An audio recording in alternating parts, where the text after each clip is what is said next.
datangkan ajal ini dan pasti kita semua akan meninggal. Ingat teman-teman sekalian, kita bukan manusia pertama, tapi terlalu banyak manusia-manusia sebelum kita yang lebih tampan, lebih cantik, lebih pintar, lebih kaya, lebih semuanya.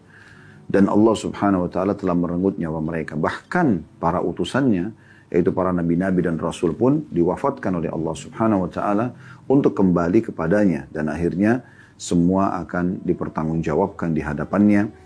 Dan Allah sudah mengingatkan kita teman-teman sekalian, jangan lupa dalam surah Al-Mu'minun, surah nomor 23, ayat 115-nya, atau tepatnya ayat 115 yang berbunyi, Afahasibtum annama khalaqnakum abathan wa annakum ilaina la turja'un. Apakah kalian mengira bahwasanya kami menciptakan kalian sia-sia, bermain-main saja, dan kalian tidak dikembalikan kepada kami? Artinya, pastikan kita akan kembali kepada Allah subhanahu wa ta'ala, dan yang kembali kepada Allah, yang telah diberikan waktu umur di dunia, dan dia adalah pemenang sperma dari sekian juta atau miliaran sperma yang tadinya tertuang di rahim ibunya, sehingga akhirnya dia punya peluang besar untuk meraih rahmat Allah subhanahu wa ta'ala dan hidup, sehingga menikmati hidup ini baik di dunia maupun di akhirat nanti. Maka dia harus tahu dia akan bertanggung jawab di hadapan sang pencipta Allah. Allah akan tanyakan segala sesuatunya, dari hal yang kecil sampai hal yang besar, kenapa dia kerjakan dan kenapa dia tidak kerjakan. Dan kalau itu perbuatan baik, maka tentu dia akan mendapatkan balasan yang sempurna. Maka Allah tidak akan menzalimi dia. Wa may ya'mal mithqala dzarratin khairan yarah. Siapa yang berbuat seperti biji sawi dari kebaikan, pasti dia akan mendapatkan balasannya dan melihatnya.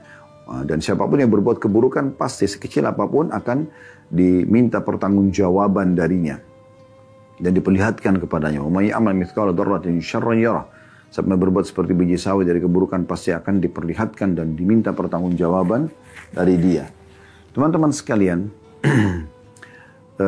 dalam bahasan kita di bab ini, tentu kita tidak berharap bab ini berlalu begitu saja tanpa ada hal yang berbekas, ya, karena ini masalah mengingat kematian, sebuah fakta yang tidak bisa kita luput darinya. Dan beruntunglah orang yang selalu mengingat ini. Bahkan Nabi SAW menjadikan mereka orang mukmin yang paling cerdas. Waktu ditanyakan kepada beliau SAW, siapakah orang mukmin yang paling cerdas, maka beliau mengatakan, orang yang paling banyak mengingat kematian. Jadi memang mereka yang dianggap paling cerdas oleh Nabi SAW, dan juga kata Nabi SAW, dan memiliki banyak persiapan untuk itu. Memiliki banyak persiapan untuk itu. Jadi memang kita harus benar-benar engah dengan masalah ini teman-teman sekalian. Jangan terpengaruh dengan apapun casing-casing yang ada ini. Ya. Paras wajah, warna kulit, rambut, pokoknya yang fisik kita lah.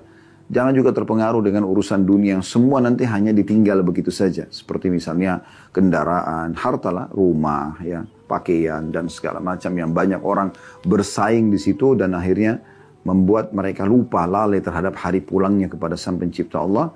Dan ini membuat mereka menyesal nantinya. Ya, mereka sangat menyesal. Dan semoga Allah SWT menyelamatkan kita dari semua penyesalan itu. Dan juga disebutkan dalam sebuah riwayat yang sahih, Nabi SAW pernah melewati sebuah kuburan, kemudian beliau berkata kepada para sahabat, demi zat yang jiwaku dalam genggamannya, maksudnya demi Allah, sesungguhnya orang ini yang sedang dalam kuburan, ya, itu lebih mencintai 2 rakaat yang kalian kerjakan dibandingkan dunia dan seluruh isinya. Artinya kalau dikasih kesempatan untuk hidup, maka dia akan maksimalkan untuk beribadah kepada Allah subhanahu wa ta'ala. Bayangkan teman-teman sekalian, kalau Allah mencabut nyawa kita, misalnya kita meninggal, ya, semoga Allah panjangkan umur kita di atas ketaatannya, Allahumma amin. Kalau kita meninggal dunia, kira-kira teman-teman, di saat Allah memberikan peluang kita untuk hidup lagi, Anda bayangkan sekarang semua ikut acara kita ini, Masya Allah, ratusan bahkan mungkin ribuan orang yang mengikutinya.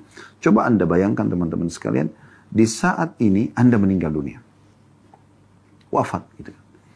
Lalu Allah berikan Anda kesempatan kembali. Setelah Anda dimandikan, dikafani, dimasukkan ke dalam liang lahat. Ya, kemudian di saat itu Anda sudah lihat bagaimana alam barzah, Anda sudah lihat hakikat akhirat. Lalu Allah berikan kesempatan Anda untuk kembali setengah jam saja. Kira-kira apa yang akan Anda kerjakan di setengah jam itu? Coba gunakan akal sehat Anda dan hati nurani Anda. Kira-kira Anda akan lakukan apa? Apakah Anda akan meeting lagi untuk bisnis yang miliaran? Apakah Anda akan kembali ke makanan favorit, biologis dengan pasangan halal, anggaplah misalnya sama pasangan halal, bukan berzinahan gitu kan.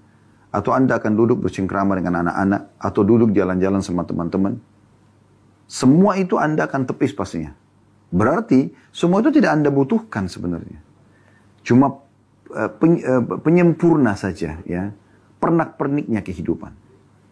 Yang Anda butuhkan di saat Allah hidupkan lagi adalah Anda akan berusaha di setengah jam itu taubat nasuha agar betul-betul tidak ada lagi tersisa satupun dosa di timbangan atau di catatan buku dosa, ya, Anda.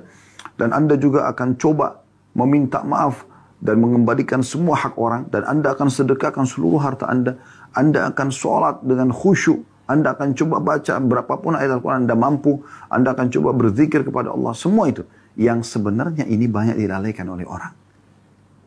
Coba bayangkan ini teman-teman. Renung ini. Ini sebuah introspeksi diri.